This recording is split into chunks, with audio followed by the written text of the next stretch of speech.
Today we're going to talk about the 12 important steps to take post-adoption. So when you bring your child home, these are the 12 steps that you'll want to be sure that you do.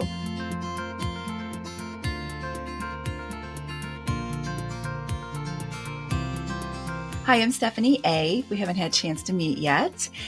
Since 1998, I have helped hopeful adoptive families cut through the chaos and to get on their adoption journey as smoothly as possible. Thank you again for joining me today. So let's talk about the first step. The first step is to be sure that you have your first pediatrician visit. Not only just to make sure that you've done the immunizations that are needed to be done for your child, but also if you've adopted a child transracially, particularly when you adopted a child who is of a minority race, Mongolian spots are a very common thing. And what Mongolian spots are is they're little brown marks that are above the baby's bum, and it can look like bruises. So it's important that you have your pediatrician document those, because you don't want anybody to accuse you of having harmed your child. So it's important that you get those Mongolian spots documented, and also to find out and make sure your child is progressing and on target developmentally where they need to be. So seeking out your pediatrician visit first and foremost is one of the first steps that you'll do. Number 2 is be sure you add your child to your health insurance. I can tell you that I just get so tired when families call me and tell me we can't put our child on the health insurance because they're telling us the adoption has to be finalized, and that is absolutely not true. Your adoption does not have to be finalized. Sometimes you can't finalize your adoption for 6 months. You don't want your child uninsured health-wise for 6 months. So a lot of times you just have to get the right people to talk to. Sometimes you have to get your agency involved or your attorney involved to write a letter on your behalf and to get your child added to your insurance. So adding your child to your health insurance is this next step that you'll want to be sure you do. Also, you want to be sure you add your child to your life insurance policy as well, if you have a policy. Add your child to your will as a beneficiary. That will be one step that you'll want to pretty much do right away. Don't wait on that one. Make sure that your chosen guardians are outlined in your will. When you go through the home study process, a lot of times you have to identify who your guardians are going to be. And so when your child comes home, it will be a good time to not only add your child, but also to add who the guardians are for your child to your will.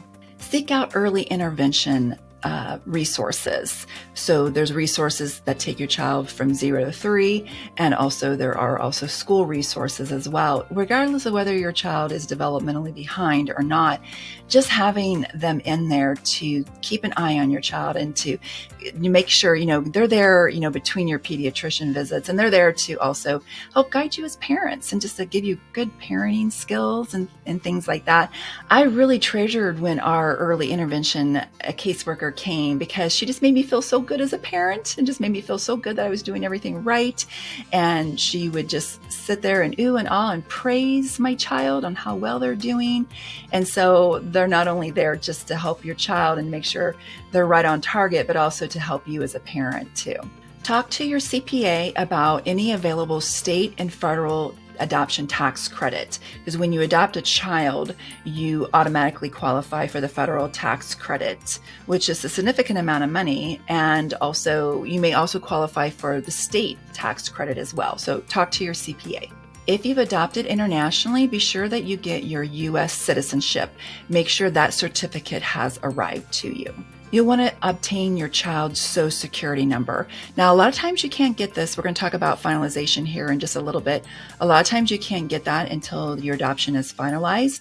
However, if you have a domestic adoption and you were really close to the birth mom, and a lot of times she will receive the child's Social Security card. So a lot of times you can get the Social Security card from her, but that's not always the case. And sometimes you will need to get your child what's called a W-7A number, which is a special tax identification number for your child prior to the Social Security number arriving. But you'll want to be sure that you get the Social Security card as soon as you can. Make sure you've talked with your attorney about the finalization of your adoption and that you have taken all the steps that you need to be able to finalize your adoption. You'll want to be sure that you let the home study agency know when you've adopted your child. We really love to know when you've got matched and when you have a potential adoption situation, because that way we're not caught off guard when all of a sudden you call and say, hey, our child's home, or you're calling and saying, hey, I need to get home and I need some paperwork for ICPC, which is also called Interstate Compact. That's when you're adopting a child across state lines. You have to do something called Interstate Compact. And then we're scrambling trying to get the paperwork done, whereas if we had known that you had a match or you had a potential placement coming up, we could get that paperwork ready. And so not everyone's scrambling at the end. So just letting your agency know, your home state agency know that you have a potential match, or you have a match, or you're getting ready to bring your child home. So that way we can get your post-adoption report scheduled, because you need to have that before you can finalize your adoption. And so the sooner we get those started, the sooner you're able to finalize your adoption. Also, if you haven't already, get a part of a support group. It's really important that you have connections with other adopting families and other people who can support you. And ideally, you've already been a part of a support group, and that they'll be there to support you post-adoption as well. So that is, I think, a really good key for as your child grows, is just having that support of other adopting families.